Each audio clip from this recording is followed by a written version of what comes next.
The release of Assassin's Creed Shadows is a pivotal moment for Ubisoft. With their recent releases underperforming, their stock price crashing, and a potential buyout looming in the background, the newest iteration of Assassin's Creed could truly make or break the company. This does nothing but amplify the controversies surrounding the title, with criticism of Yasuke's inclusion and historical accuracy, selling a statue featuring a one-legged torii, which is a monument to the nuclear attack on Nagasaki, on top of the full game leaking a month before release. It doesn't help that the gaming community is seemingly praying for Ubisoft's downfall, whether it's due to their corporate greed, homogenization of all their open world titles feeling like the same game, or just being a shitty company. But I'm actually skipping Assassin's Creed Shadows for an entirely different reason. Despite recent AC titles outselling the games that made the franchise so popular, I failed to connect with them. While the newer titles grew bigger and focused on becoming open world RPGs, they lost focus on what made me fall in love with the franchise in the first place.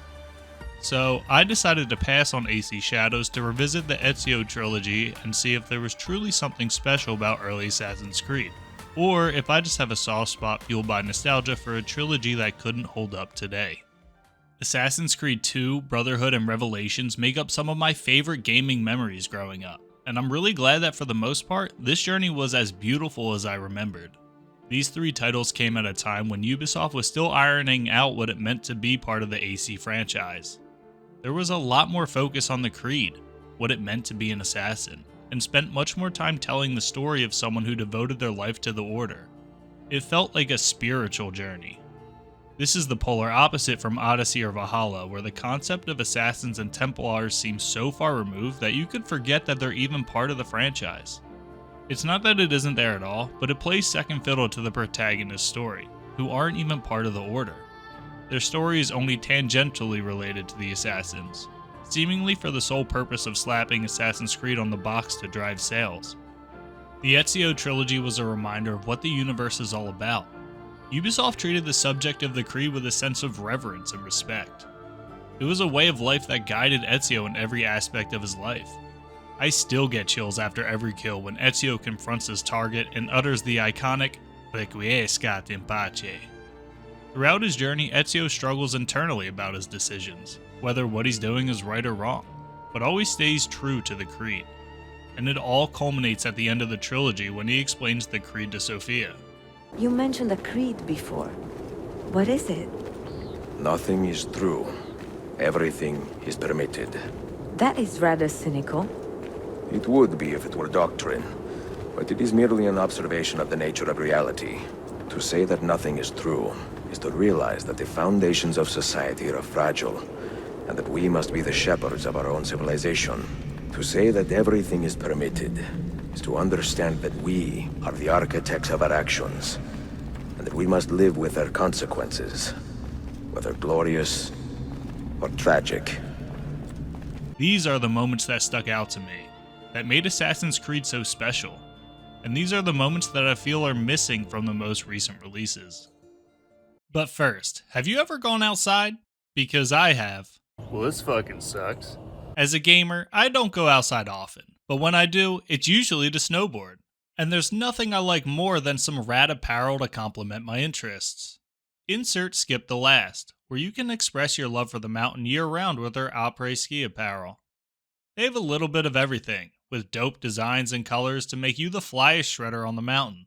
The company is run and owned by my cousin, who's been featured on the channel with the self-proclaimed greatest game battles Ninja Diffuse in COD World War II.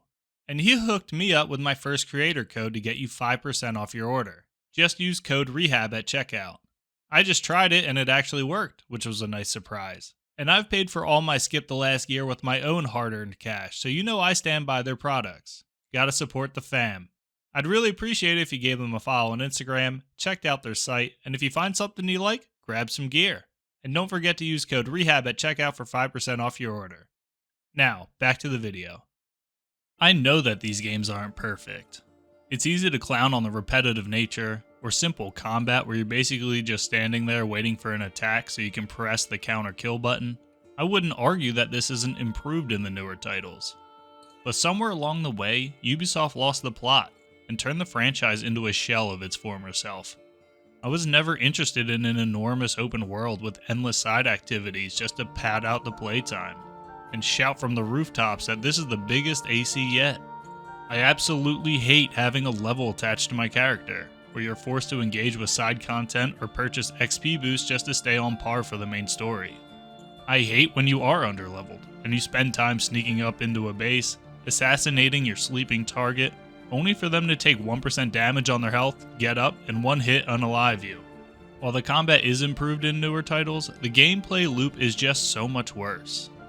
I have no interest in fighting large-scale battles, or blowing a horn and raiding a camp. I want to play as an assassin, and while you can argue that nothing is stopping you from playing Odyssey or Valhalla stealthily, it's clear that they were not designed to be played this way. I understand that the franchise needed to evolve.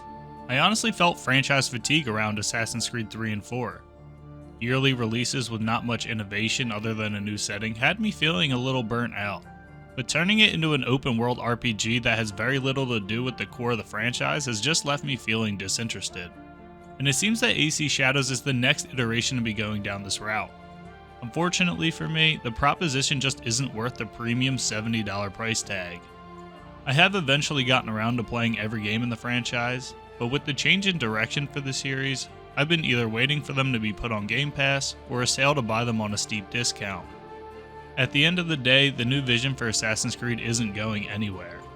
They have outsold anything that has come before it, and Ubisoft is in desperate need for a commercial success. A few years ago, featuring Japan as the setting would be a guaranteed hit.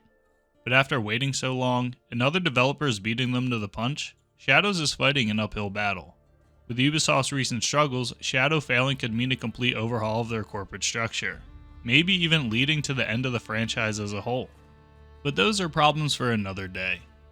For now, I'll be sticking to the games that made me fall in love with the franchise all those years ago. And that's why I decided to skip Assassin's Creed Shadows to revisit the Ezio Trilogy instead. If you want to see a similar video detailing my recent playthrough of Assassin's Creed 2, click the video on your screen now.